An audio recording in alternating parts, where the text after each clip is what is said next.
When I was growing up in the UK and in South Africa, when it was Tisha B'Av, it was very difficult to relate to. I remember just going to the shul and mumbling some prayers, but couldn't really relate to it.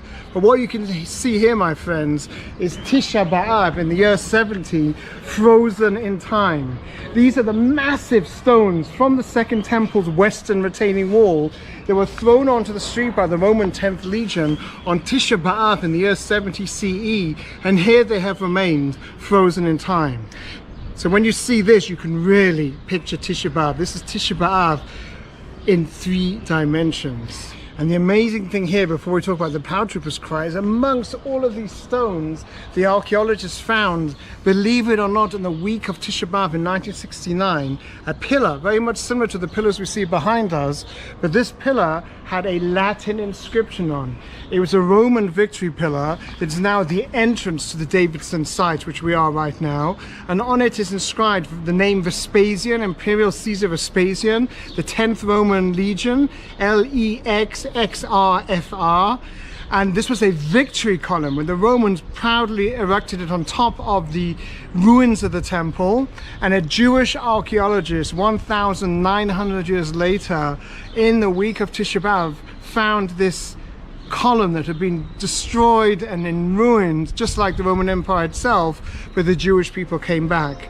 And amongst the Jews who came back were those paratroopers of 1967.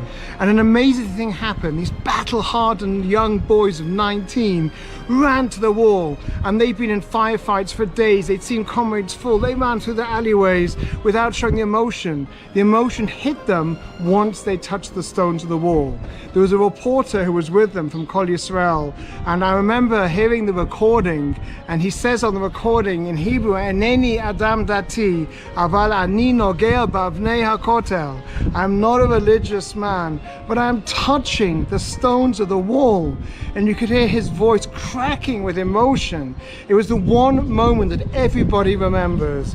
Just after the 6-Day War, a book was written called The Seventh Day, which is soldiers' reflections on the war. And everyone but everybody remembers exactly where they were when they heard the words, Har Habayit Bi'adenu. And again, as soon as these paratroopers came to the wall, which back then didn't have a huge plaza in front of it, the part you see behind me was still underground, but the western wall over there, this thin narrow alleyway, that's when they started to cry. A poem called Tzanchanim Bochim, the paratroopers cry.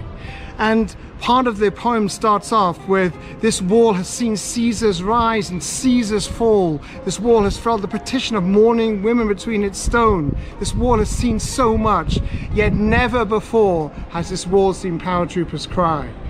And he describes the moment how they ran through the alleyways like the fiery chariots of Elijah, looking for the wall, and with soot-covered faces, battle-hardened, weary, knowing no rest, they finally touched the wall, and then they started to cry. But that crying turned into song. Hazorim Bedima Barina Yiktsaru. Those that sow in tears will reap in joy. And why is it that they danced? Why is it they felt this weight? Perhaps the poem ends, perhaps because these young boys of 19, born with the state of Israel, carry on their shoulders 2,000 years. Welcome back home.